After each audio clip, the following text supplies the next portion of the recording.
Q&A thing. Um, my name is Jace. I'm a Paragon Barbarian. I've been playing Barbarian for, I want to say since 2015, and I got Paragon in 2017. You can blame Amber for that decision. Um, yeah, I'm here to go over some quick stuff for that. But first, I'd like to go through our group. Anyone who can or is willing to speak up, I'd like to hear just sort of who you are and what you're looking to get out of this. So, Blackjack, if you'd like to start us off. Oh, I'm mostly just here to just record everything for the general populace. But I'm always interested in learning more about the other classes and how they operate. Wicked. Tenebrian, are you here by voice? Yep, I'm right here. Cool. How about you say a little bit about yourself and what you're looking to get out of this? A little bit about myself. I've been playing for about a year and a half, and I am looking just to learn more about Barbarian. I don't play it, so I don't know it very well, and I'm hoping to change that tonight. Cool. All right, you're up, Kalinor. Hi. Can you hear me? Yes. Okay. I've been playing for about 6 months. I'm level 5 Barbar.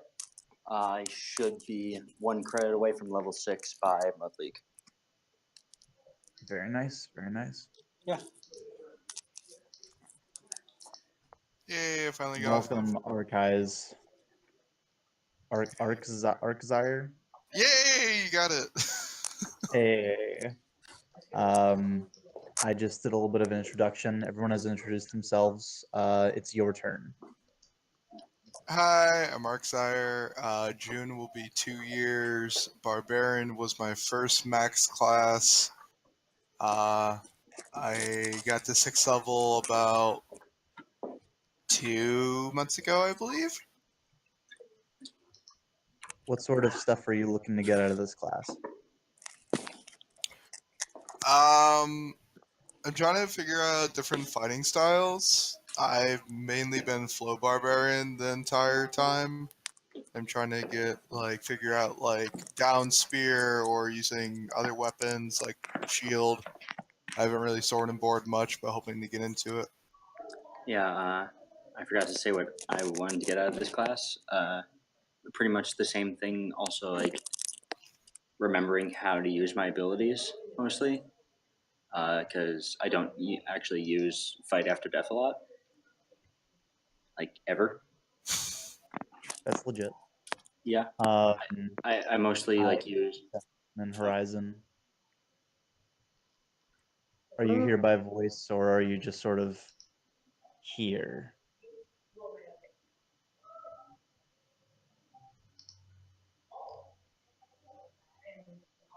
I'm gonna take that as you're just here. Okay. So Dallin just said in the text chat, and so Horizon said in the text chat that he can hear you, and Dallin said that he can hear you as well. They said that they can't talk though. I just saw that.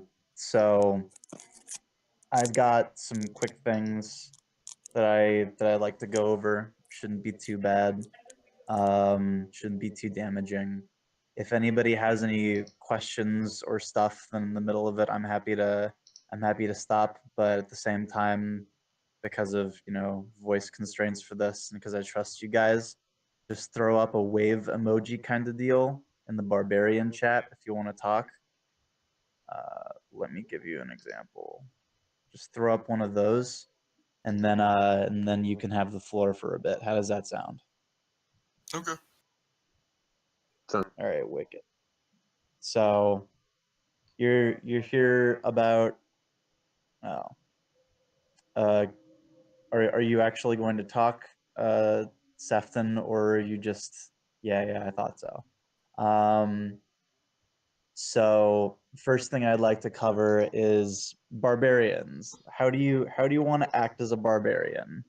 And welcome to the most useful answer that I'm going to give today.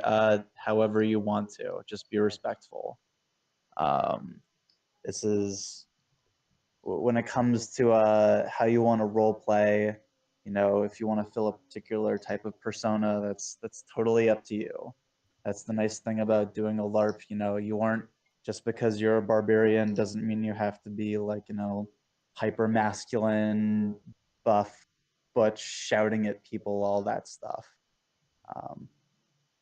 I'm a big fan of the shouting at people part, but you know, at the same time, don't take that too far. You know, never want to make somebody actually feel uncomfortable.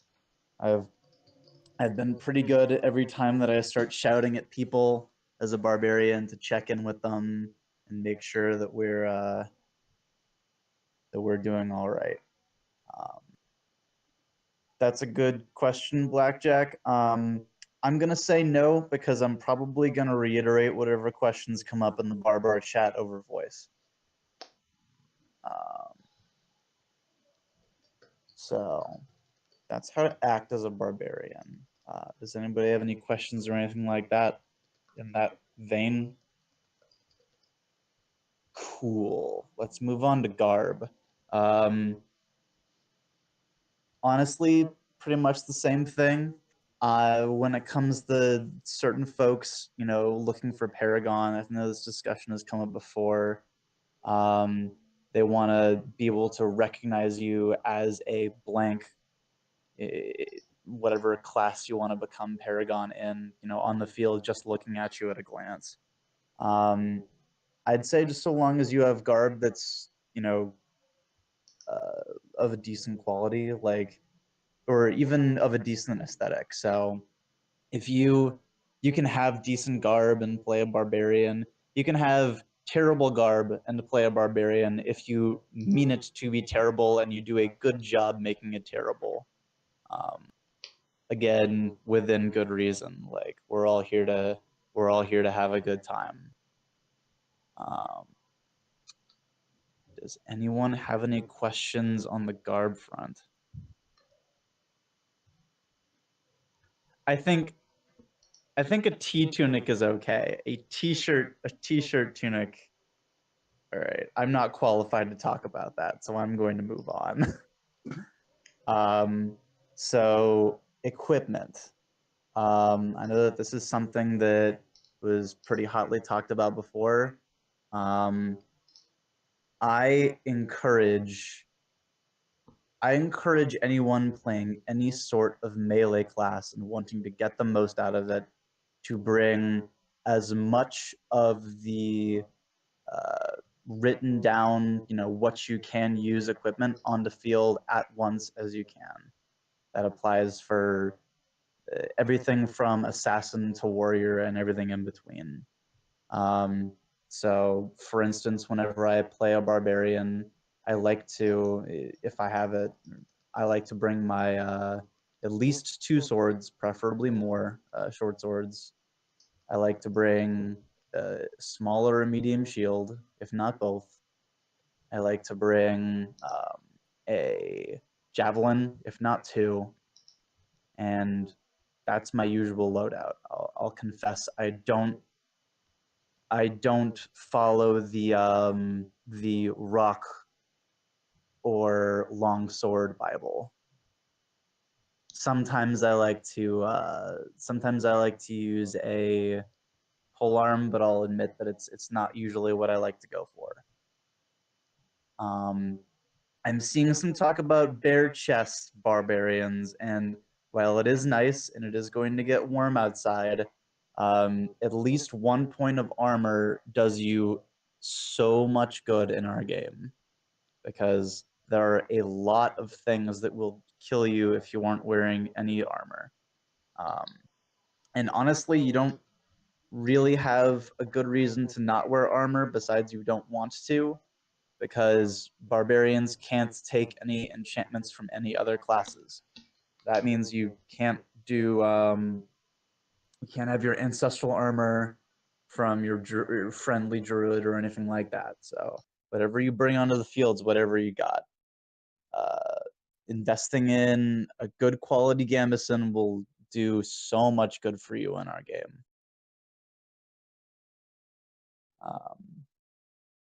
Now, it did come up before about preferred loadouts and like what you want to engage people with. I'm a big fan of Florentine as a barbarian, and that's because I want to make the most out of my armor breaking, and I want to make the most out of my damage. I like to bring a shield into combat, but oftentimes that shield is just, how I feel comfortable fighting against that particular person, or how I feel fighting that particular day, or if I want that shield to soak up a nasty thing like a fireball. Blackjack, I see your question about how do I feel about rocks. I think that I think that rocks are, to each their own. There are certainly times when somebody can do well with rocks. I've heard stories about somebody who dressed up as a gorilla or Donkey Kong and strewed the field with rocks that were shaped like barrels or something and threw them at people. And I gotta say that that's pretty lit. It's not what I would do, but just because it's not what I would do doesn't mean it's not awesome. Does anyone have any questions about equipment?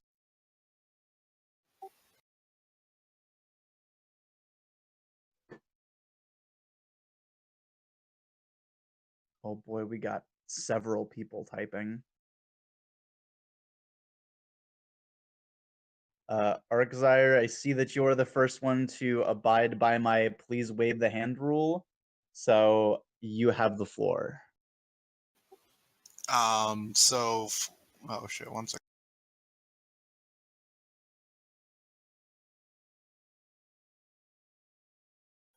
So for shield, what kind of shield do you recommend? Because I'm trying to get into Sword and Board, so I'm trying to figure out if like I should use a strap shield or if I should just use like a small buckler, or if I'm gonna go for like a large shield.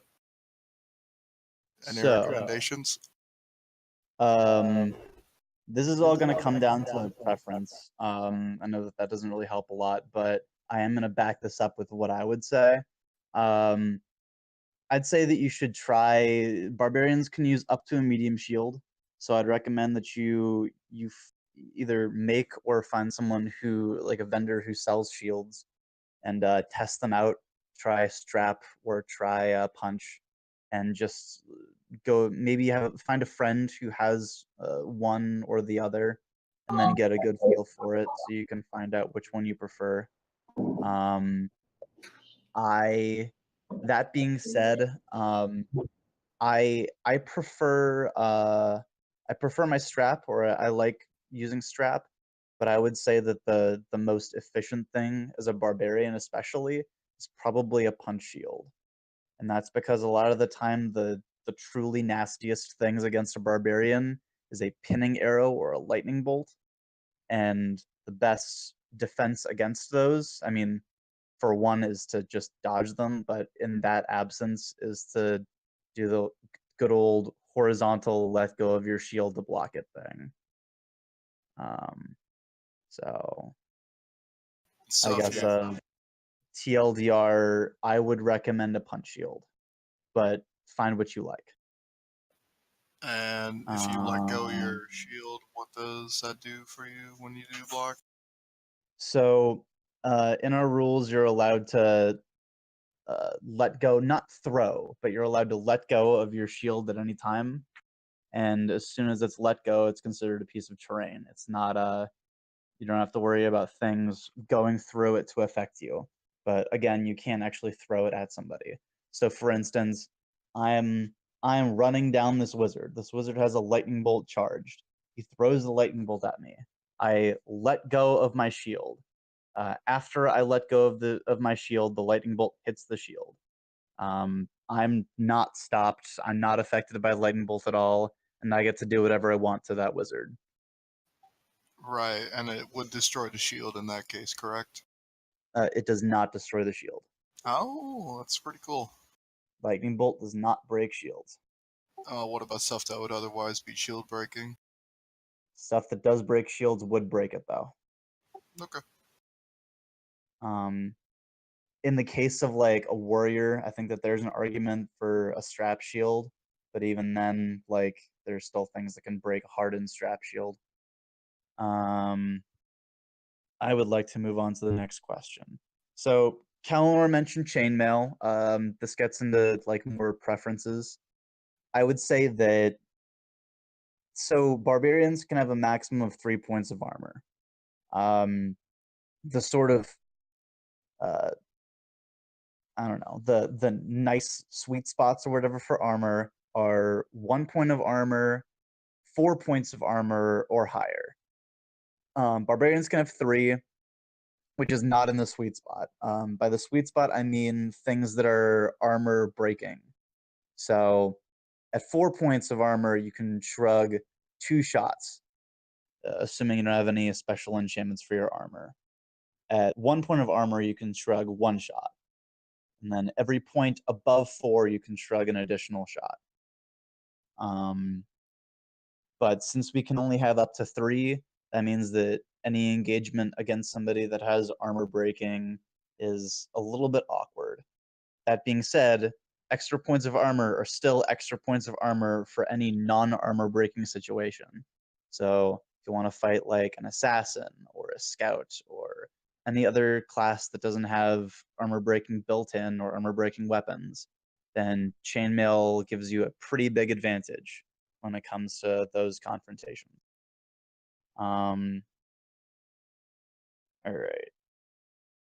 I see Sefton's hand, so I'd like to move on to that. Kalinor, do you feel like that was sufficiently answering?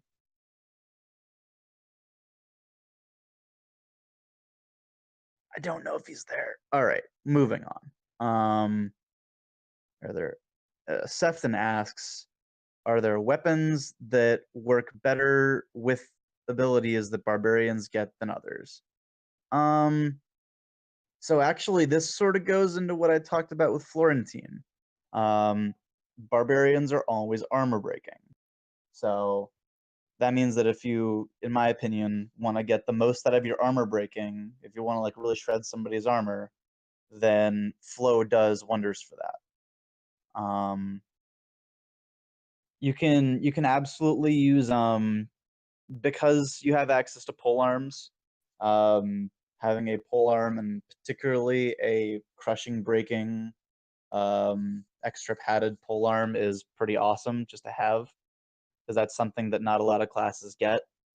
And if you encounter another class that doesn't have hardened shield, then you can give them a pretty bad time.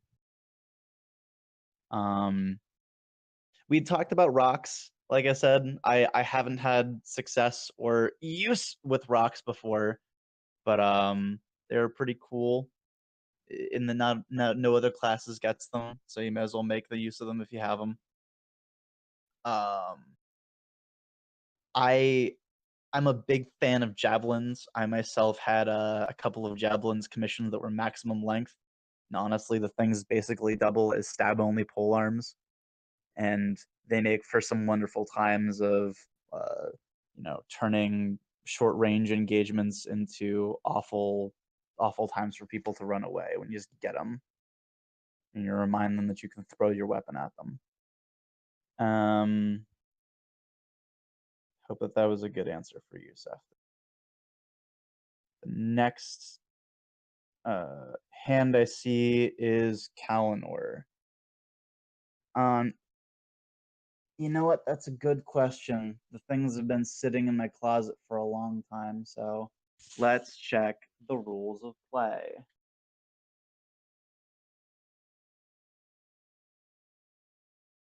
This might take a little bit to look up, so while I'm in the middle of typing this in, I'm going to look at the next question.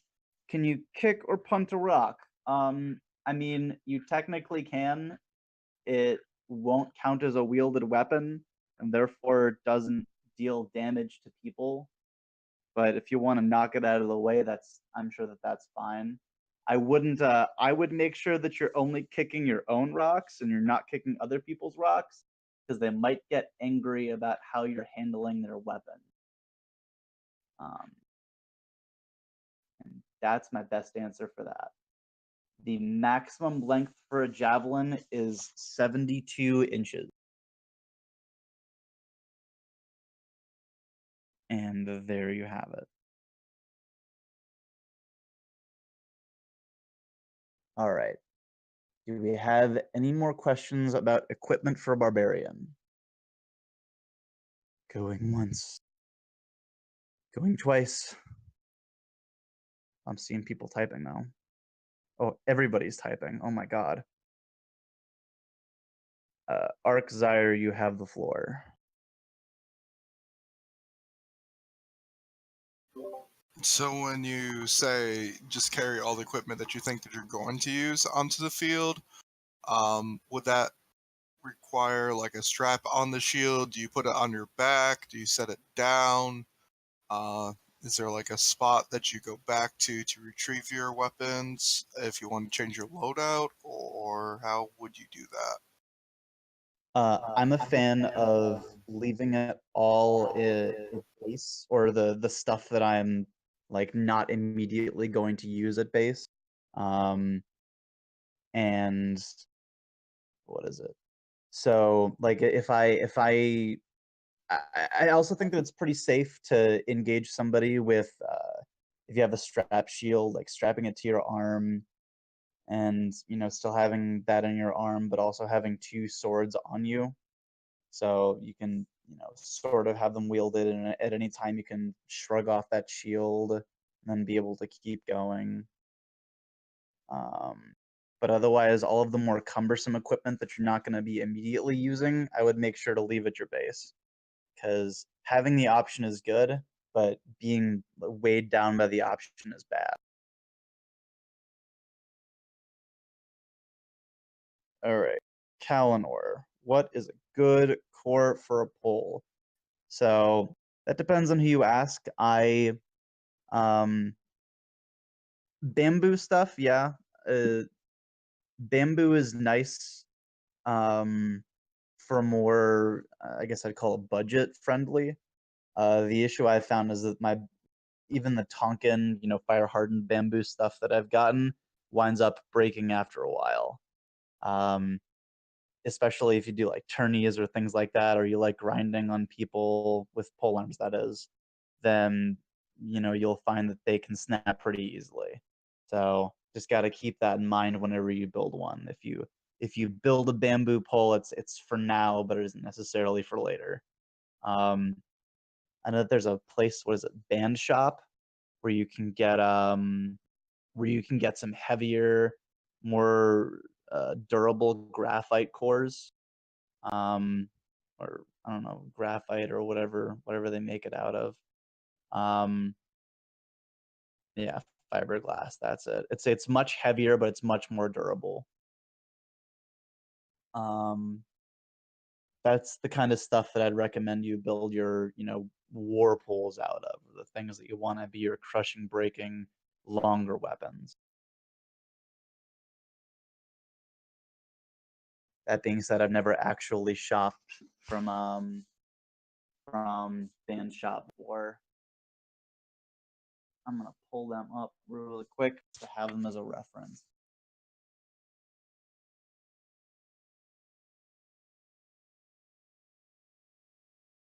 Cool.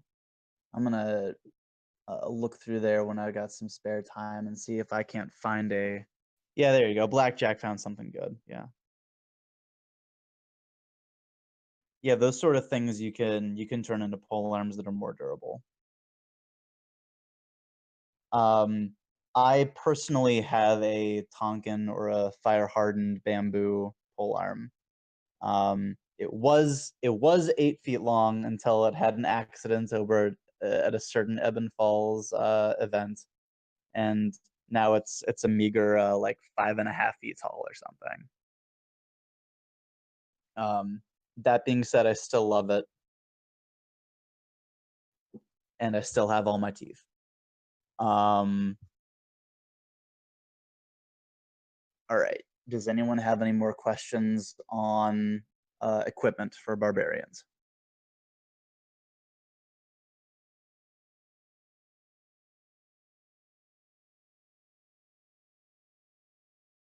I see you typing, Stefan.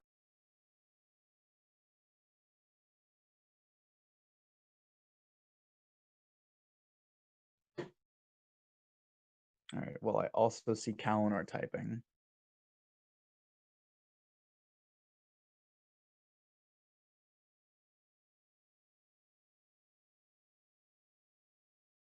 All right, wicked. So, leveling up is the next thing that I wanted to talk about, and I know that some of the folks in our chat are either in the middle of leveling up barbarian or have no levels in barbarian yet, but might think about it sometime. So, the unfortunate truth is, if you are picking up barbarian as your very first class in Amtgard, then you don't really have a lot to do. You'll have some things that you'll always have, but you won't have the interplay of abilities and things like that that a lot of other classes have, or even certain sort of special interactions. So walk onto the field. You're a level 1 barbarian. You always have 3 things, and you will always have those 3 things for the rest of your levels. You will always be immune to command and subdual schools, and you will always be armor breaking. That the command and subdual schools are just something that you need to know. The armor breaking is something that everyone needs to know. It's something that I like to make a habit of whenever I engaged anyone in combat, and it's something that I strongly urge you to recommend. I strongly urge you to say every time you engage in combat. However you want to say it, say berserk, expressly say armor breaking, in whatever form you want to say. I like to say I'm always angry, and people seem to understand what that meant. Cool. I'm sure that I don't need to tell you all that subdual are always some sort of balls, but not all balls, and command is always a spell that has the word command in it. Oh boy. So you've just leveled up, and you're a level 2 barbarian, and you have fight after death, and that's very nice. Oh, so berserk breaking, yeah. Ack's gotten real good whenever I've seen her about declaring breaking lately. I would love to see people do that. You don't have to do with every strike, but definitely saying it before every single engagement's very important, because there are absolutely times when it's relevant. Even when you don't think it is. You got somebody who's got Gift of Air and you're a barbarian. Well, you don't care about Gift of Air, but they don't know that you're armor breaking. So let them know what spell balls are we immune to. So the brown one, Entangle. The white one, Ice Ball. The green one, Abeyance. And the purple one, which is Suppression Bolt.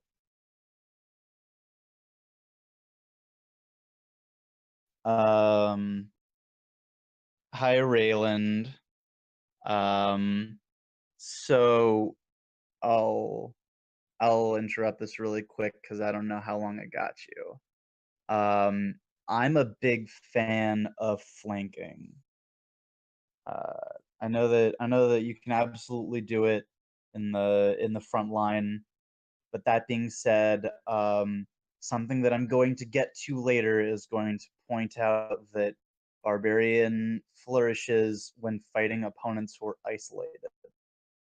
So I guess that's my answer. Is I like to find targets that are easy to exploit, and I like to exploit them. And then I like to get behind a line, and I like to do terrible things behind the line. Now, we get to talk about Fight After Death. Oh boy, I know that this is what you've all been waiting for. The Fight After Death is very fun. Fight After Death is very unique. Fight After Death is very dangerous. It's very powerful, and it needs to be treated with respect. It is, and I will say this every time, the most complicated ability in the game. If you absolutely need to try to use it a few times before you really get it down. But that being said, make sure you know everything it does and treat it with respect, and everyone else with respect. The threat of Fight After Death is just as important as just having Fight After Death. Just being able to die in the middle of a team and call dead and look at them and have them be spooked is absolutely something that you want to be able to do. Sefton, I see your hand.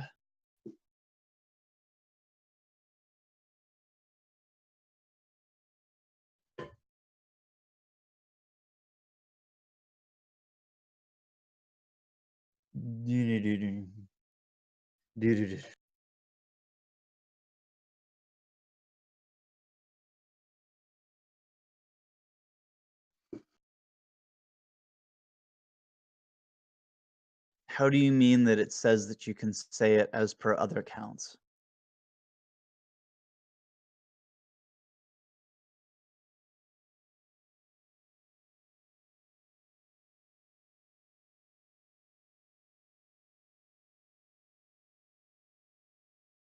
Oh, I think I understand what you mean. So it mentions chant, and it has a capitalized C in chant, which follows the chanting restrictions in the rulebook. And the chanting restrictions say that something has to be said every 2 seconds. So, I mean, I guess the thing to do here is to not exploit the gray area, because it does explicitly say that you continue to fight for 7 seconds. So, count 1,000 to 1,000. Don't count 1, 2. Like, don't be that guy. We got Reeves for that.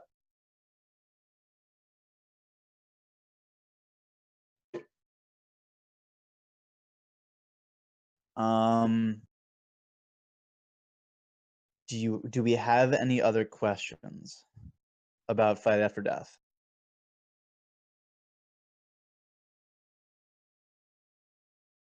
Well, even if you don't, I do, because Fight After Death is super complicated, and y'all should know what it does. All right, so here we go. The best way to be using it safely. So there's something that I think that a mentality people get into when they use Fight After Death, where they just want to hit everybody all the time and by any means possible. And that's just absolutely not the correct way. You need to put that away. You need to throw that in the garbage, and you need to never have that mentality in our game, because we're not about throwing our bodies at each other. We're not that kind of LARP. We're if you want to kill somebody, you got to hit them with your weapon. And so you want to put yourself in a position where you can hit them with your weapon. You don't want to hit them in the head, because it's a waste of time. That means safely getting around them, being courteous of the people, even though you're sort of in, star mode from Mario, and all that stuff. So that's the best way to be using it safely. The best situation in general to use it is really hard to say.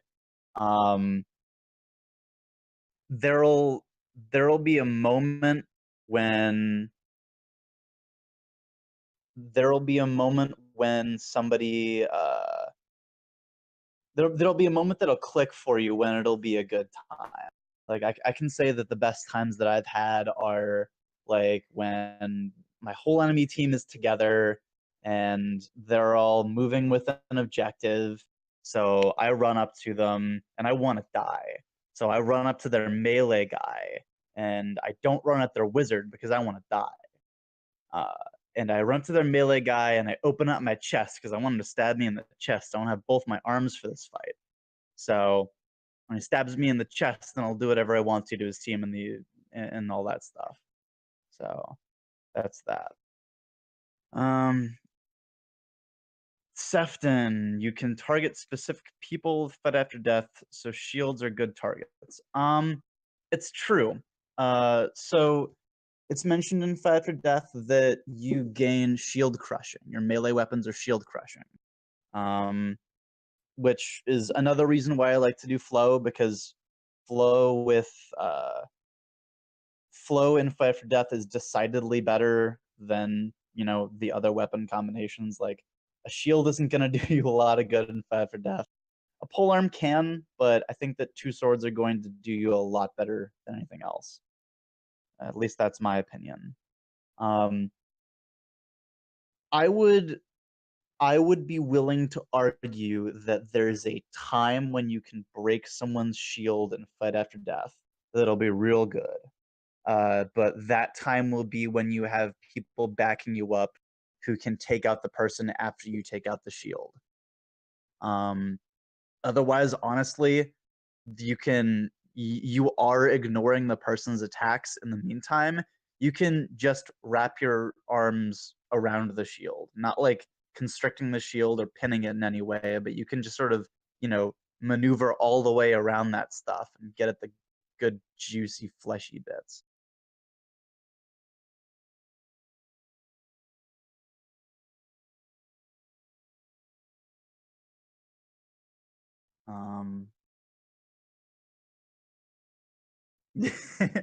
All right. I can't speak for the people who have little stubby arms. You're right. For the people who have stubby arms, then I guess that is a good thing to attack the shield, but at that point you can just attack both the legs just as easily, or the hips or something.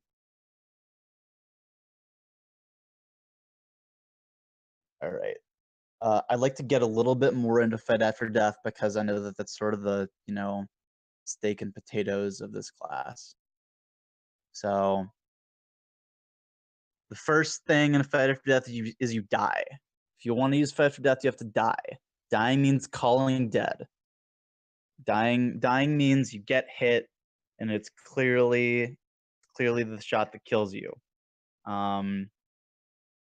So make sure that you call that out whenever you get that. You don't.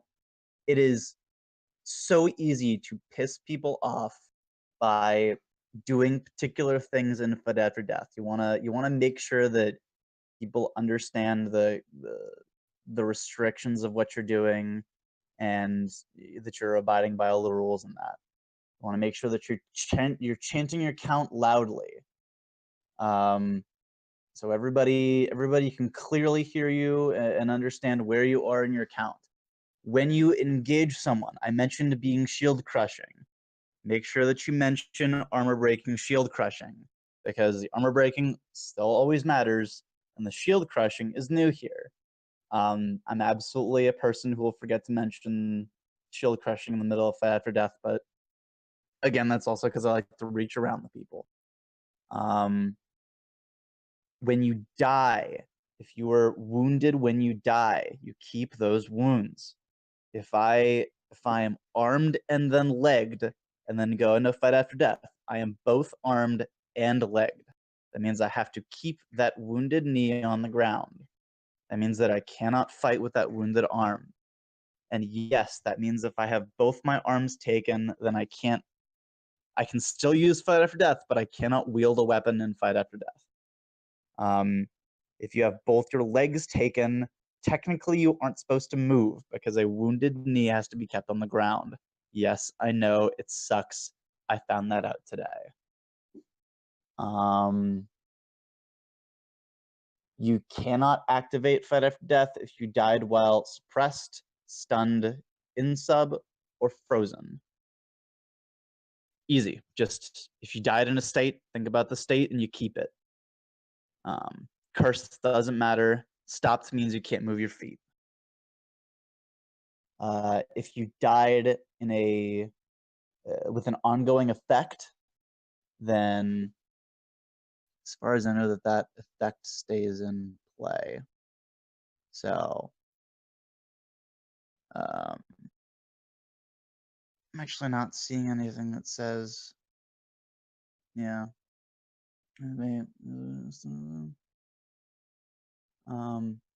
States persist until. So it doesn't explicitly say if ongoing effects continue, but for the sake of the game, I think it's fair to say that ongoing effects continue. That means that if you're terrified, then you still have to stay 50 feet away from whichever bard did that to you. I'm sorry. Even when you're in fight for death. Let's answer some questions. If you're far taller than the average, what are some good ways to use fight for death and barbar in general? So, if you're a longer boy or a longer person in general, just reach will do wonders for you. You can snipe people pretty easily if you're longer. It'll treat you really well in a lot of those situations. You'll have a lot of advantages in that. If you're taller and you're using a pole arm, then it'll be exacerbated and it'll be really gross for you, for other people. You being good at backpedaling in situations like that can do you good if you wanna preserve that life. Yeah, and that's about all that I can think of for taller boys. Yes, you can be released from Fight After Death. Fight After Death is considered an ongoing effect, and Greater Release removes any specific or all ongoing effects.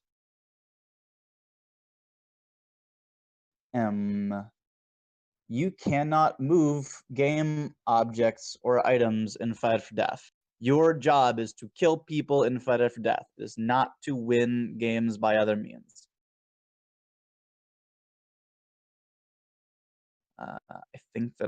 I feel like I've covered this pretty clearly. Does anyone have any more Fight for Death questions? All right, on we go. So, you just leveled up. You're level 3 barbarian. Congratulations.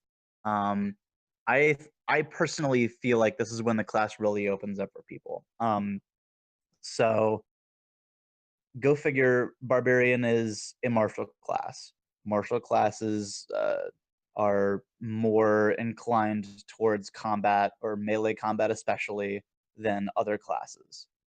So the way that if you engage in combat, then make sure that you have some sort of advantage, or make sure that you're pretty comfortable in whatever sort of situation you're getting into, or at least if you're not, then you can figure out a way to win from it. Because here's where we get adrenaline, and I love adrenaline. Adrenaline is so good.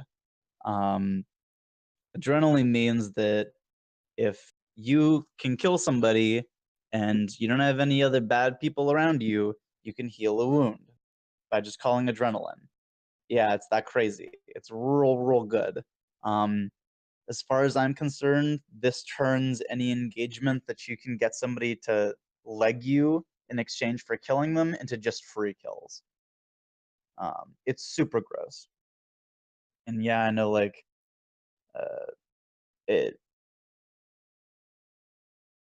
can you use adrenaline during Fight After Death? No. You cannot use abilities during Fight After Death. I guess I'm pretty sure that it says it somewhere in this paragraph of rules, but also dead people can't use abilities unless it says otherwise.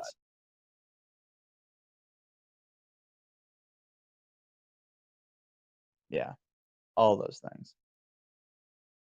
So, adrenaline's pretty great, but this also leads into something I mentioned a while ago, if you remember, which is barbarians love isolated targets. Barbarians have 2 abilities that are kill triggers, And kill triggers specify that you kill somebody. I'm fairly sure that it has to be in melee combat. And you can't have any enemies within 10 feet of you. So if you can find someone who is alone, or even better, if you can get your friends to help you find somebody who's alone and you can deal the killing blow to that person, then you get some sweet loot. Yes, level up.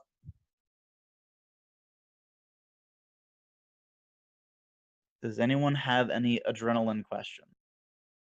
Boy, I love adrenaline. Adrenaline feels real good.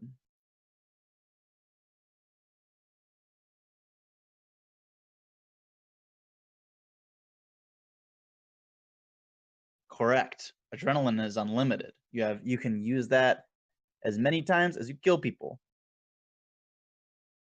And you can use it within 30 seconds of killing somebody too. So you can kill somebody and then have people around you for 25 seconds, and then when they're all gone, you can say adrenaline. And then you can stand up or grow your arm back or whatever you want.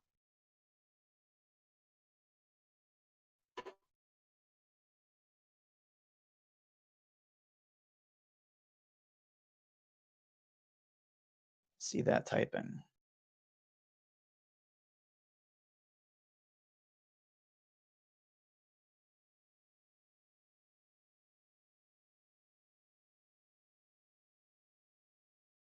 If you're tiny, I tell you what, one of these days I'll run around your field on my knees and I'll figure it out for you. But before that,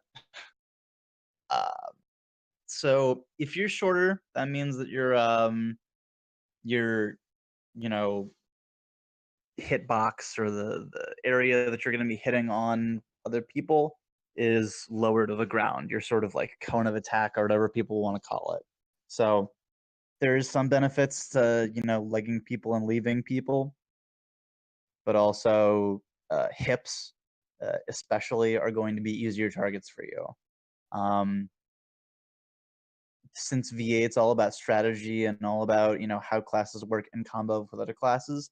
If you're shorter and you can team up with somebody who is average height or taller, and let's say that person has has a shield. If you pressure that person's hips, then they may be inclined to dip their shield down to cover their hips, which would open up your friend to attack their shoulders or their arms or whatever's open. Yay, teamwork.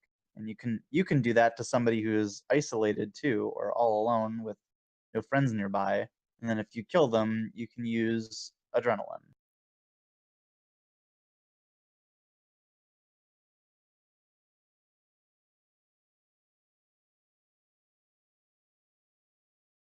Yes, I'm talking about crossfighting.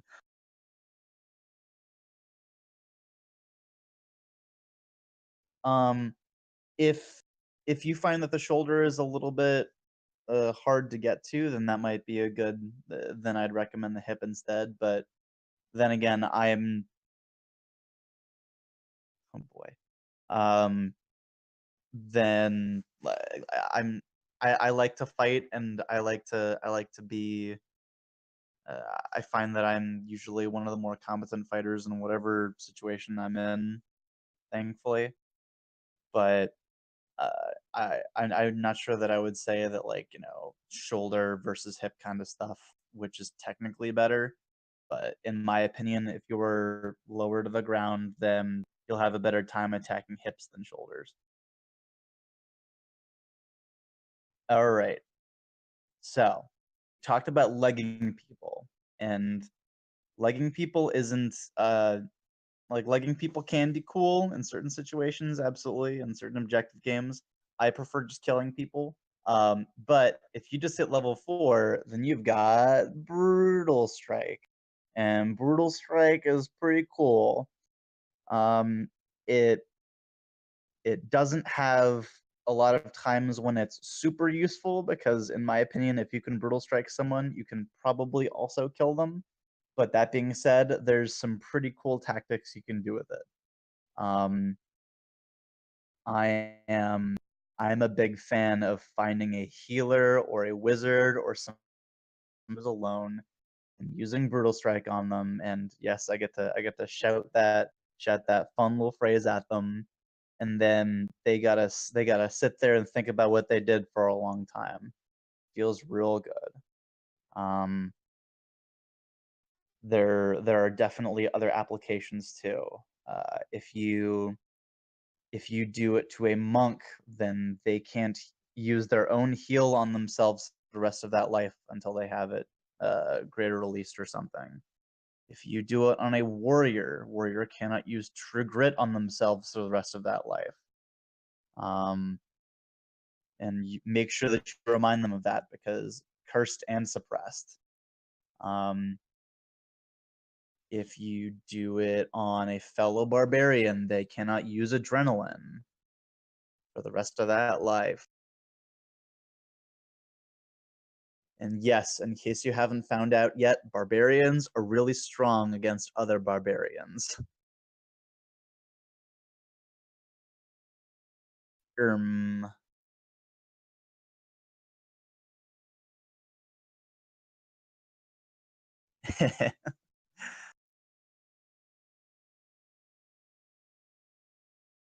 Nope. Brutal Strike is a wound trigger. You use Brutal Strike after you hit somebody.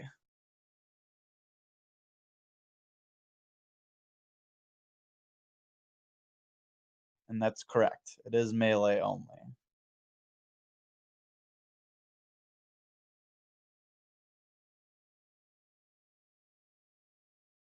So, and this is one of those things where because Brutal Strike is a more niche ability,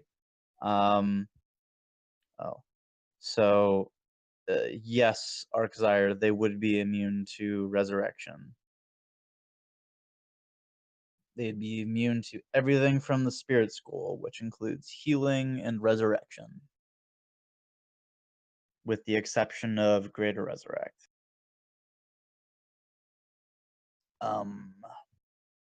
So, as I was saying, because Brutal Strike is more of a niche ability and doesn't see a lot of use, you can absolutely use it on certain people when it wouldn't actually be useful, just to sort of like make them think. Don't make them feel terrible, but I guess it's kind of hard not to when you're shouting and stay down at them. But for instance, you can absolutely, leg a paladin and use brutal strike on them just to have an excuse to shout and stay down at them. And I'm sure that we can all think of some paladins that we'd like to do that too.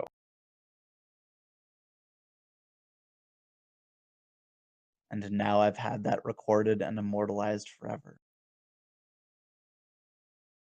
Oh, Jack.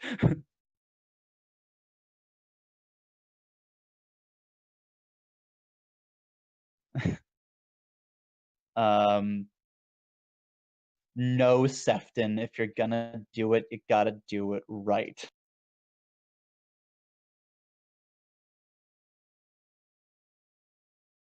I didn't make this version of the rules.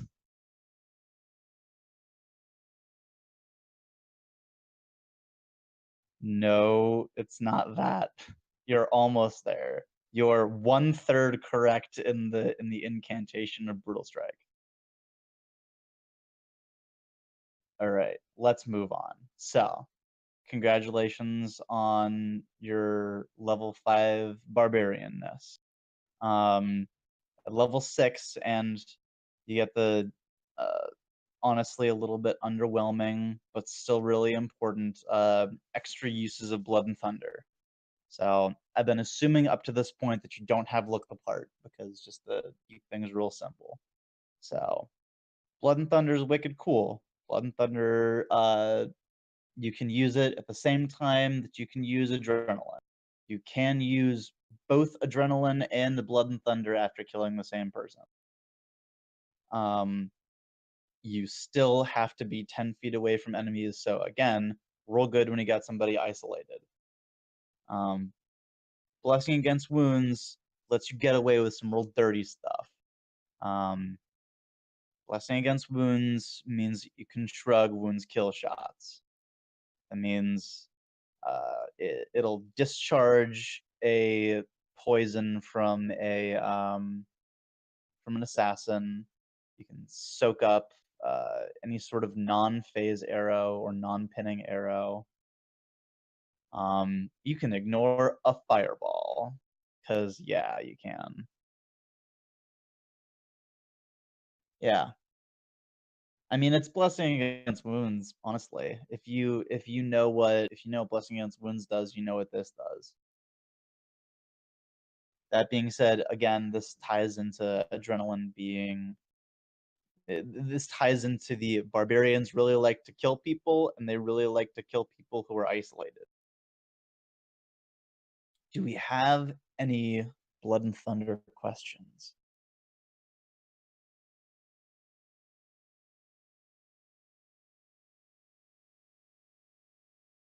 I see that we now have 1 million people in the chat, so if you have a question, just go to the Barbarian channel and throw up a wave hand.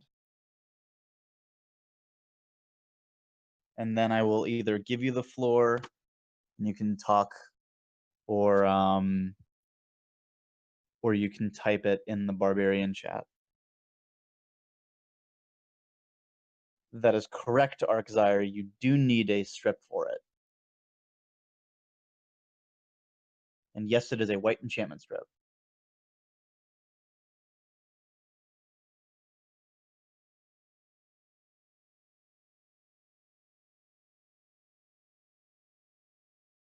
Do we have any other questions?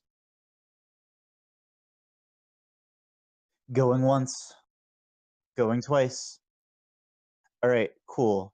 You are now perfect at leveling up Barbarian. So now we're going to talk about your 1v1 tactics. Sort of like you want to pick a fight with a class? Well, let's think about this. All right.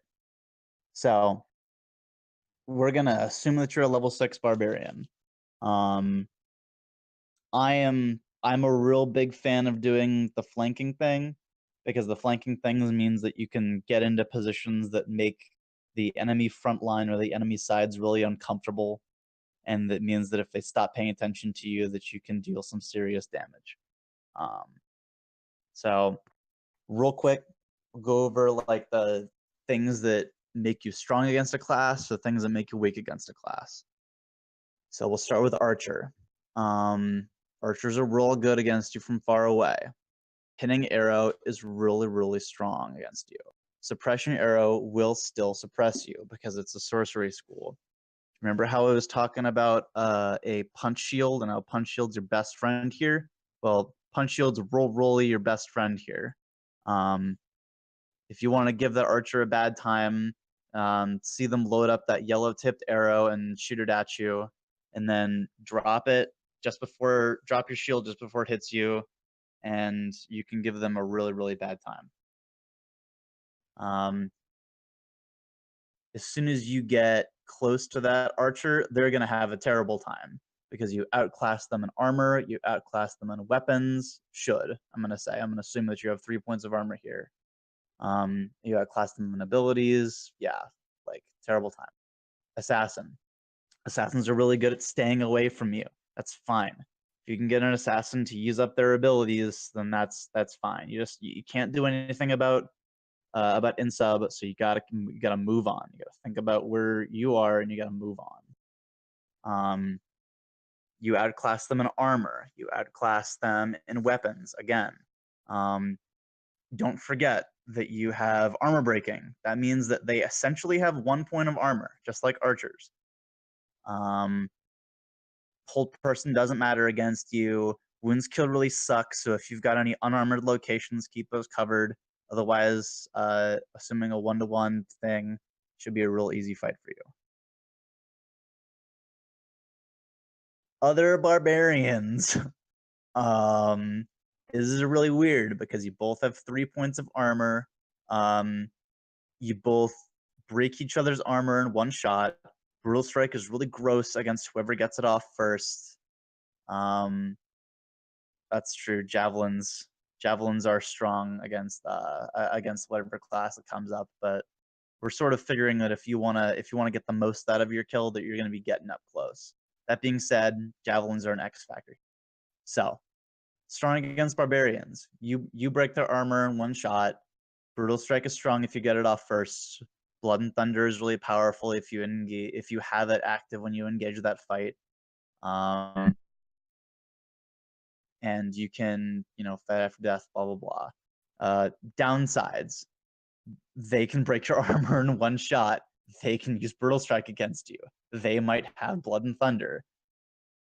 You don't have any defenses against fight for death. These are all things to consider. If you can leg a barbarian with a brutal strike, then it'll be real good for you in the long run. Monks. This is assuming that they don't have any enchantments. Monks are real squishy, so you should be able to chew them up real good. They have access to a lot of weapons. They might be able to try to like back up from you and pelt you with heavy thrown. If you got a shield, then you should be able to make mincemeat out of them. If they use sanctuary, again, that's fine. They have to recharge that after every single use because it's per refresh. Brutal strike's also really good against them. Scouts, you should also be able to chew up a scout. Scouts have the same amount of armor as you, but you break all their armor in one hit. If you can brutal strike a scout, you can run away from them, whatever. They can't heal themselves again. You can ignore their whole person. They can use Dispel Magic on your Blessing Against Wounds if they really want to. They have they can put on Adaptive Blessing Death if they really want to ignore your Brutal Strike. But again, this doesn't change the fact that you break their armor in one hit and they don't break yours in one hit. This should be a pretty straightforward fight. Warriors, this kind of sucks. Warriors, assuming that the warrior's able to keep up with all you've got going on, you probably don't want to fight a warrior alone. You can kill a warrior in fight after death. Like, sure, that's fine. They can, at the same time, they can just pop their True Grit, and then they'll just come back, and you've traded a twice per refresh ability for one of their twice per refresh abilities. So, not super great. If you can land a brutal strike against a warrior, though, that's real good. Absolutely do that. Then you go at all the casting classes. I hope I'm going through this at a pretty good pace for y'all. Against bards, the most things they'll be able to do against you is shove you, stun you, or terrify you, and that's kind of fine. Like, stun and terror are per refresh, so as the guy who was my Paragon Barbarian said, like, sometimes you have to use the head meets wall strategy, which is burning them out of abilities. So if you can get like the enemy bard to burn their per refresh abilities on you, like, make that happen quick. And that way you can capitalize later in the game. Otherwise, you're immune to all of their command spells. You outclass them again in armor. You break it real quick. They can have combat caster and mend, and that sucks. You can suppress them if you really want to. I don't think that matters too much. Yeah, shove. Like, and that's actually something else that I'll come back to, is like sort of barbarian against magic classes in general. Yes, Arczire, yeet them, please. If you can nail a caster with a javelin, like, that's the way to be. Druids, this is where things get real messy.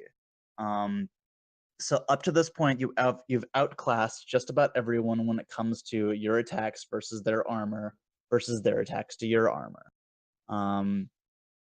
Druids, this gets kind of sloppy because a lot of the time you're going to be fighting Avatar of Nature, and they're going to have ancestral armor. That means that it'll be 2 shots to break through their armor, and also a lot of the time they'll have armor breaking. which means that it'll be one shot to get through your armor. And that's just not the kind of trades that you want to do. On top of all this, they've got a per life Icy Blast, which is a sorcery spell that makes you frozen, and just all those words are really bad things. And just all those words are things you don't want to have happen. That being said, if you can find opportunities, if you can find an opportunity to kill a druid who is alone, and you feel confident in overpowering them in whatever way you can, keep in mind that all of their really powerful enchantments are per refresh. And again, want to burn through those per refreshes so they don't have them, because most of your abilities are unlimited or per life. Healers are squishy. Chew up the healers. They can stun you, whatever. Just chew them up. Don't fight their undead minions. Kill them. Hope that gets you. Wizards. I see your hand up, Arxire.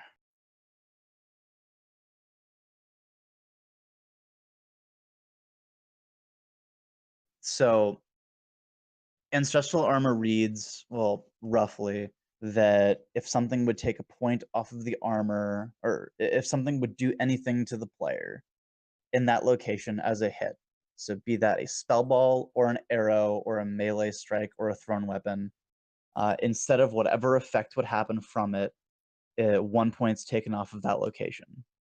So if a lightning bolt is thrown at somebody who has stone skin on, it hits them in the chest, and they have 2 points of armor in that chest location. Instead of being stopped for 60 seconds and also dead, they would, or instead of being stopped for 60 seconds and having all their armor broken in that section, they lose 1 point of armor, and that is it. They are not stopped. They are not subject to armor breaking.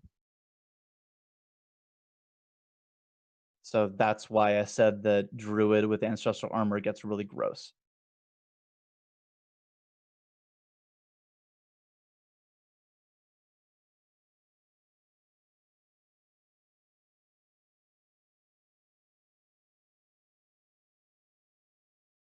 That's correct. Brutal Strike is a wound trigger. So if you know that they have an unarmored location, which you can find out by, asking them when you square up with them, then if you hit them in that location, you can use Brutal Strike on them, which is going to be super useful. But at the same time, it does not turn off their ongoing enchantment. All right, I'm going to move on to Wizard here. So there's generally wizards real gross, like just straight up. Fighting a wizard's gonna be real gross. If you want to kill a wizard, you gotta get in fast. If you want to fight an elemental barrage wizard, a good thing to think about is which of their hands is their dominant hand, which of their hands is their throwing hand, and then what ball is in their throwing hand. If they have a force bolt in their dominant hand, then go get them, But if they have something like a lightning bolt or a sphere of annihilation, then think about how you want to engage them. Like if they have a lightning bolt, then you have to time your letting go of your shield with when they throw their, blah blah blah. We've been over that.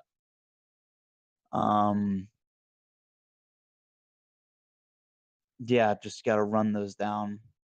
Same thing with people are a really big fan of that whole Icy Blast Shatter battle mage. If you find out that somebody isn't doing that and has some sort of other combo that isn't or doesn't have rechargeable in it or something like that, make sure to exploit that.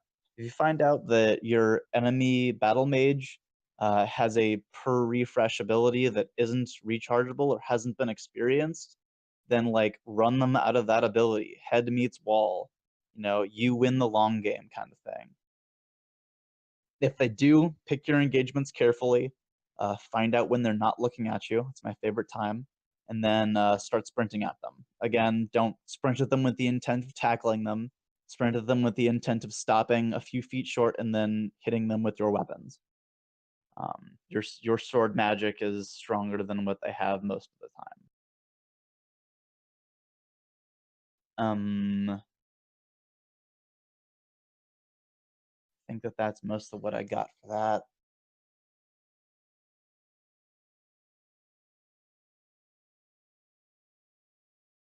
Yes, sword magic's the best magic. So does anyone have any questions about tactics alone as a barbarian against any of the classes?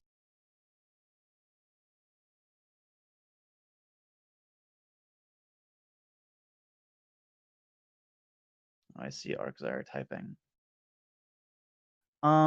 This is going to be subjective on your field. If whoever you feel is the highest threat is somebody that you're going to want to make sure to take care of. Again, I mentioned that you have 2 abilities that reward you for killing people who are isolated. So if you see somebody who is flanking or alone and you feel that you can kill them with, relatively ease or with minimal challenge, then absolutely kill them. Because walking away from that fight and into another fight with Blood and Thunder is pretty good.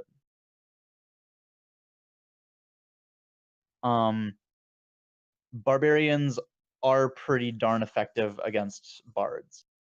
That being said, like, shove is still a problem. Shove and terror are still absolutely things that some people will take a ton of. And they'll take a ton of, and they'll make one or both of them rechargeable, and then they'll just make it your day to make you run away from them. Of course, that being said, some people will. There's a certain, I don't know, philosophy in our game or something of somebody starts casting a real nasty spell on you and you run away. You don't gotta. If somebody points the gun at you and says, "I'm gonna shoot," make him shoot. That way they use the bullet. If somebody is like, I've absolutely won or come close to winning games I've had no right to win because I've gotten a wizard to blow all of their finger of deaths on me in the first 10 minutes or something, and it's fine. Like, sure, it's frustrating to be dead, but I'm sure it's a lot more frustrating to not have 5 of your spells anymore.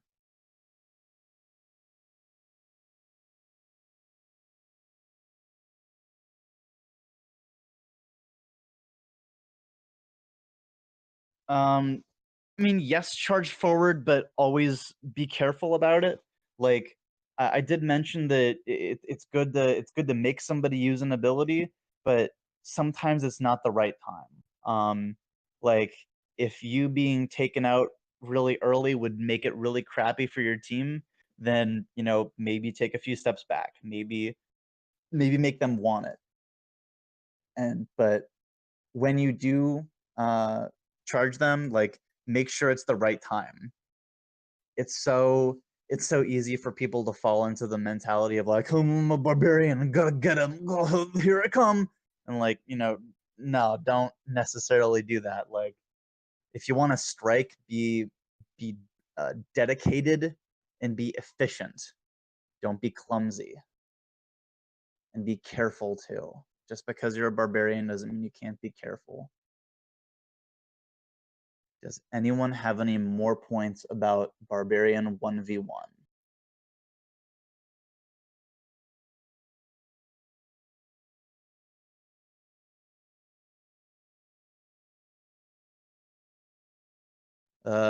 Barbarian versus Present is really easy. They don't have a lot of stuff. You have a lot of stuff.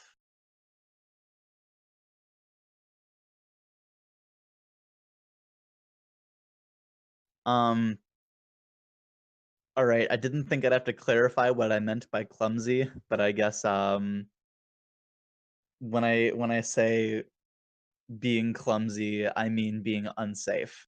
So, yeah. No, I know you are. I know you're pedantic. Some good training drills to become a better fighter.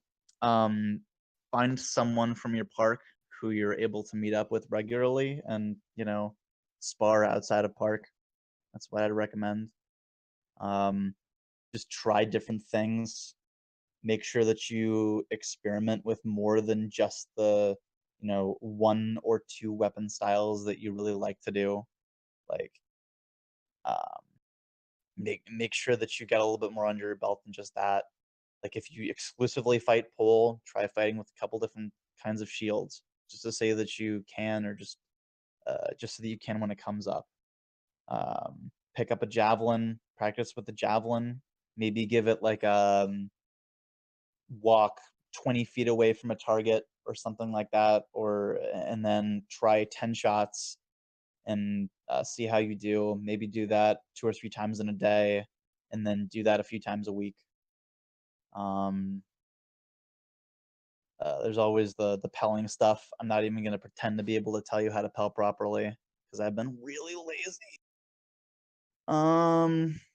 Yeah. So, after I've answered Sefton's question, I'm going to move on to Barbarian with other classes.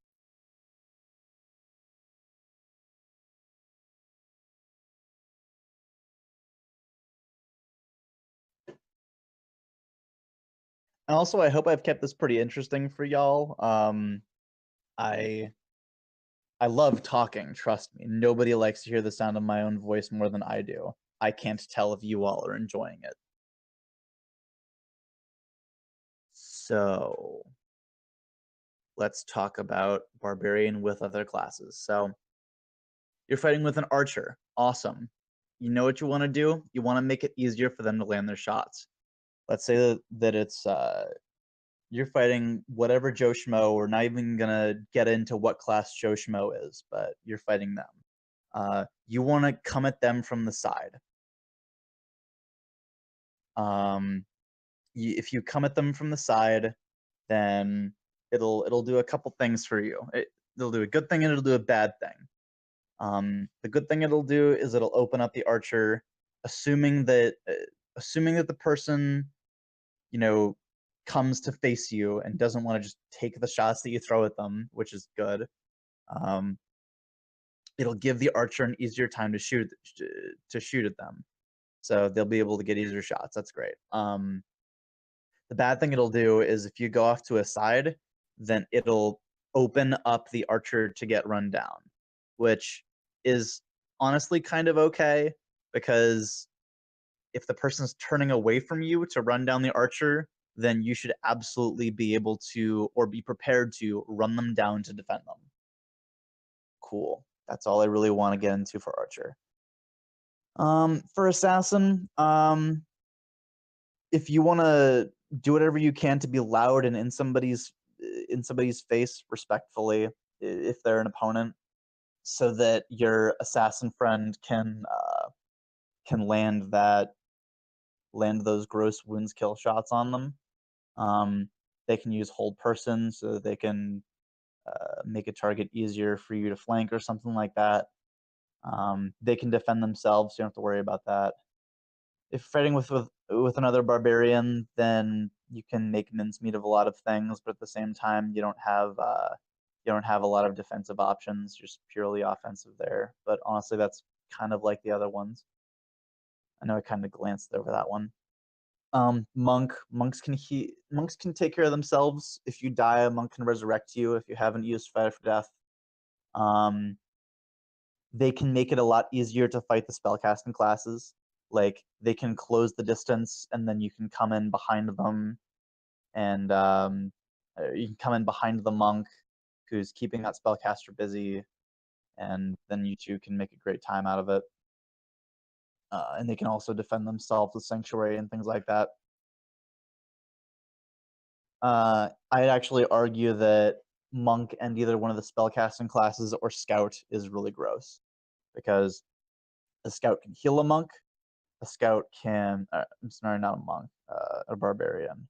A Scout can heal a Barbarian. A Scout can release a Barbarian from any state that any bad person has put them into. A Scout can defend themselves with either Shadow Step or Adapted Blessing. A Scout can make a fight easier by dispelling some key thing off of somebody else. Those are just all so many things. Classes have a terrible time getting away from Scouts. So if somebody tries to teleport away from a Scout, then a Scout can track them, and then you can kill them. Scouts. Warriors. warriors are generally going to be more encumbered because of the their armor. So this will be more of a frontline thing. They'll have a better time staying alive, but altogether it's just about, again, the cross-fighting stuff. They'll throw shots and you want to make the most of it. They have insults, so if they can get off an insult on somebody, then they have to fight the warrior, and you can walk up behind them and then kill them. Not the warrior, the other guy. Bard. Bards are pretty cool. Bards don't have a very efficient heal, so you don't have that. But you have everything else from Scout, basically. You don't have tracking, but they have greater release. They have release. They have mends for your armor, which none of the other classes have had, except for, I guess, Archer so far. They have insult like the warriors do. They have all the CC stuff so that they can, pick who you want to fight. They can shove people away. They can terror, loss, agoraphobia, all that stuff. They can defend themselves with either armor or equipment or Song of Survival or Song of Interference. A lot of stuff going on there. So just really depends on the kind of bard that you have for what kind of engagements you can pick. Druids have tons of kinds of enchantments and armor and things like that. Again, depends on the kind of druid. So, your rangers will have more equipment but less, and some spells but less enchantments. Your avatar of natures will have lots of cool enchantments, and they can pick pretty gross fights. Ancestral armor is a little bit broken in our game, in my opinion, so they can make gross things out of that. I know that some people complain about the fact that barbarians can only receive enchantments from themselves. Honestly, that's fine, because you always have an enchantment on, and it's called You Always Break Armor. So keep that in mind whenever you want to pick a fight. They got a few spell balls that can make people stay in place. So if they get those off, then make the most of that. Keep in mind what sort of enchantments they have on, so that you make the most of what fights you get into. Healers can keep you going, which is pretty cool. If you can get into a fight and have a healer behind you, the healer can keep mending your armor or healing you. And they can heal you more often than druids can, which is cool. They'll also have a few spell balls to make people hold still. The kinds of healers apply a little bit less here, because we're mostly thinking about how we want to kill people, and healers want to think about how to keep people alive. So I'm not going to get into that too much. Wizards. Wizards should always be staying behind you. If a wizard isn't behind you, that's actually kind of okay.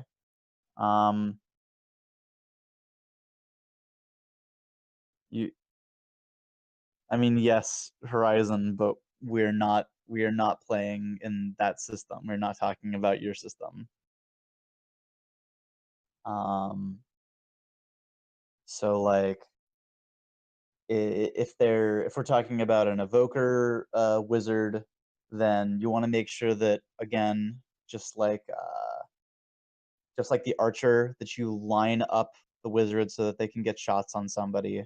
That means, getting in somebody's face, making them worried, making them want to fight you, things like that. A battle mage can have a sword and threaten somebody while also casting at them or somebody else. So that's some of the fun of that, is like they can threaten somebody with a spell, or hold somebody, or do all kinds of things.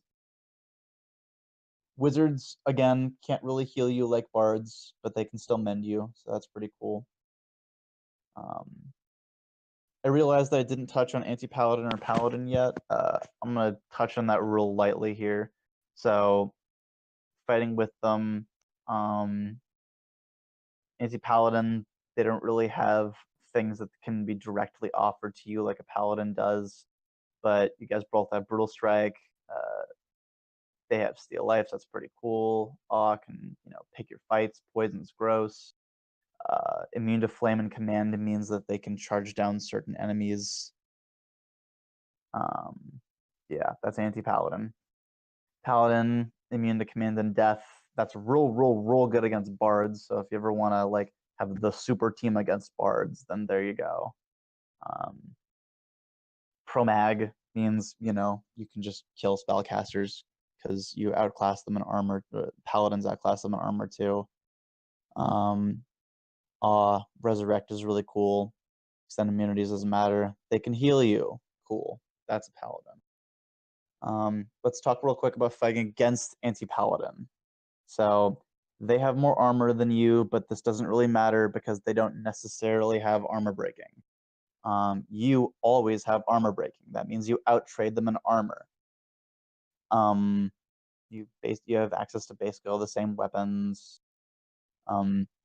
Poison shouldn't really come up, assuming that we're doing 1-to-1 attacks here, so you should win that fight. Don't get Brutal Strike, that's terrible. That's that. Paladin, basically the same thing. You still outclass them in armor. Their heal is magical, so they need a free hand for it. They cannot effectively fight you while also healing themselves. Promag doesn't matter. It doesn't matter.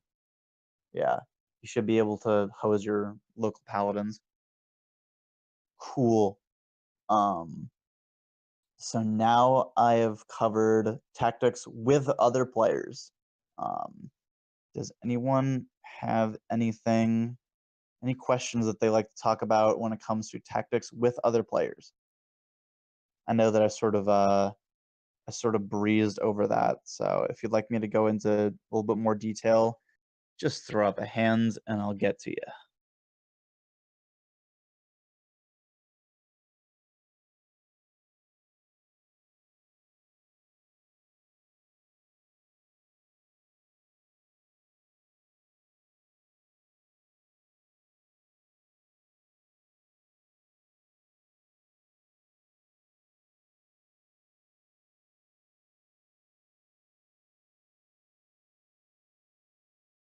All right, cool. So that's all that I had sort of scheduled here. So I wanted to take this time to answer my, is it Saraha? Is that what this thing's called? All right, well, I wanted to go over those questions while I got them. Or at least whatever stuff I haven't gone over yet. So the first question on my Saraha is from Anonymous. It says, as someone just starting out with Barbarian, what are some good, very basic combos to help battlefield effectiveness? So if you're a level 1 Barbarian, or I'm assuming that you're not just starting the game, so like you aren't just learning all the abilities and everything, but just starting Barbarian, you're always immune to command and subdual. So remember what those are, and remember that those are the things you're immune to. And take advantage of when you find out that someone has those abilities. Punish them for having those abilities primed instead of other abilities. The 2-weapon stuff definitely doesn't come up as much when you don't have Fight After Death yet. So at that point, you know, just fight in the weapon combination that you're most comfortable with. I recommend fighting with other players if you're just starting out, because when you don't have your abilities that benefit you for fighting isolated players, then you don't have to seek those out. Like if you get legged and you're a level 1 Barbarian, you are legged, and that sucks. But other than that, I'm not exactly sure what this question's asking for when it comes to combos. Don't get caught is something that I will shout on the field a lot to people. When I say that, it means, you know, don't get caught between 2 groups of enemies, or don't get caught in a situation you really don't want to be in. Like if you're a barbarian who's wearing 40 pounds of chainmail and you want to run down the wizard who's like the star track team person for their local college, like maybe that's a bad idea. Like don't get caught by that person. You want to make the most of your life there. So if there's any more questions about that one, or if you want to get into specifics, then just throw up a hand and I'll get to you. Jace's favorite colors are blue and green. I see you, Victoria. What is the best loadout, in your opinion, for Barbarian? This person says that they usually use a greatsword and 3 points of chainmail on their torso and upper arms. It's good, absolutely. The thing that you'll find is people really want to hit you in the legs. Something I've heard people talk about is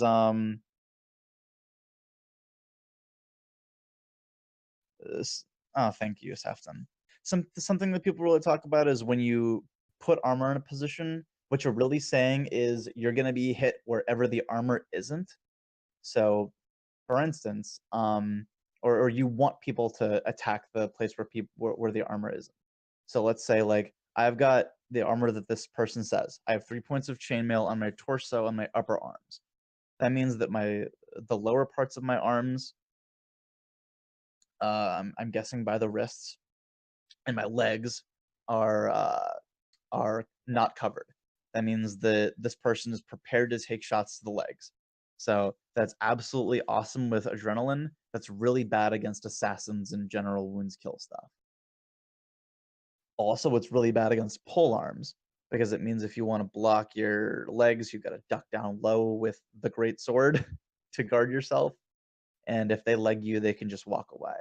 And that's just embarrassing. I mentioned my personal favorite loadouts. Florentine, I like to have my gambeson, which gets rated as either 1 or 2, depending on where I go. And that covers my chest and my arms. I also have a set of gambeson leggings, which, it's about to get really hot, but still really good to have. Yeah, that's that. How do you guard against polearms with flow? If you are confident, you can find the side that they want to attack and push them to the outside, and then keep your weapons preoccupied with that outside range or outside area when you engage them. So, like, let's say that I want to run at Timmy, and Timmy has like an 8-foot long pole arm. So the first thing that I want to do if I have flow is I want to get Timmy to make an attack at a range with the pole arm, is assuming that there's no other factors, no other people, nothing else. I want Timmy to throw a shot. I want it to be towards my outside. I want to catch that shot. I probably want to duck down so that I can guard my legs. I want to push the polearm out a bit, and I want to keep that polearm on the outside of my person as I am engaging them. Oh, for sure. Yeah. Charge polearms safely. Charge polearms safely. And you got to run at them, because that whole time that you're doing it, they're going to want to backpedal. They're going to want to pull their polearm back, and then they're going to want to take more shots at you, probably at your legs, to make you stop running. That's why you're down. That's why you're guarding your legs. That's why you're hoping that they're shooting outside. All right. Anonymous asks, I already capped out Barbarian, but still trying to master role-playing one. I've been role-playing it as a knight, but feel stranger to be called a barbarian. Any advice? So this gets into something interesting, which is more general roleplay in our game. A lot of the time, the easiest communication in our game is just seeing what the person is wearing, seeing what sash they're wearing or what belt they're wearing. So, like, if you see somebody who is wearing a white sash and you don't know the person's name, and you don't know anything about them, and you're in the middle of a moment or whatever, you can't figure out like what kind of special garb they're wearing, It feels a lot easier to say barbarian in the blank if you're doing spellcasting stuff. And that honestly sort of bleeds over into everything else for Amtgard. So if you're, I guess this goes into just what kind of character you want to play. And more importantly, what sort of personality type you want to portray. I accidentally roleplay whenever I sort of go on the field as a barbarian. I guess I shouldn't say accidentally because it's a little bit intentional, but like I like to be loud and rambunctious and stuff like that. And I like to shout at people to, come at me and things like that. And I like to have a romping good time. And that's sort of like, that's the personality that I want to adapt. I want it to be clear. I want it to stand out, something like that. So it is absolutely possible to roleplay a barbarian, as I said at the very beginning of this, any way you want to, so long as you're, not being a terrible person. So like if you want to roleplay it as a knight, like what sort of I don't know, what sort of personality trait do you really want to exemplify when you roleplay at that? Do you want to be chivalrous? Do you want to be proud? Do you want to be selfless? Like keep all those things in mind and then make them really stick out, because making going a little bit over the top is a lot of the fun of live action role play, in my opinion. I hope that answered that question sufficiently. And that for all my Saraha questions. So I again open it up to all of you if you have anything in particular that you'd like to ask of me.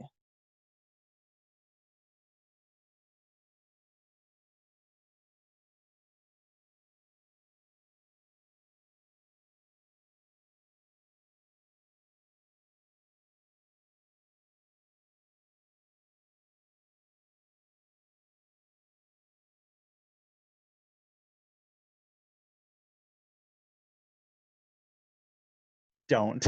Just don't.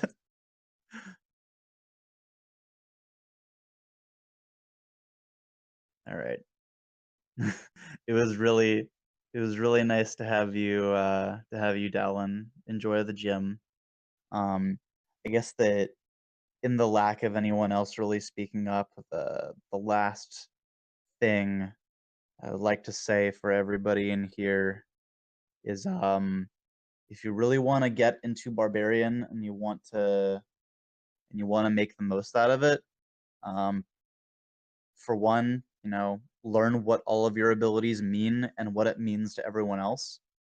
And two, make mistakes.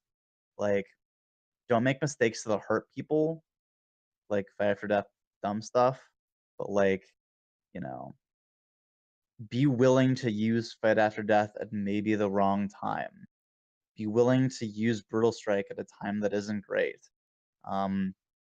Be willing to use blood and thunder when you're gonna engage somebody who maybe it wasn't a good idea to use it against, just to have that experience, because hammering it home is really important.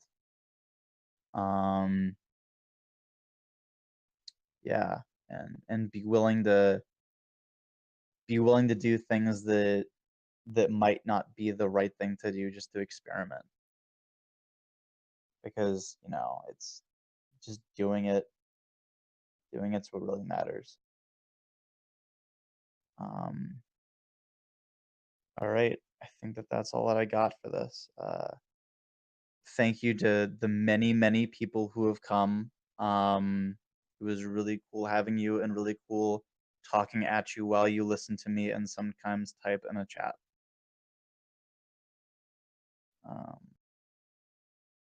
I'm gonna go make myself a root beer float. Thank you for a taking good the night, time.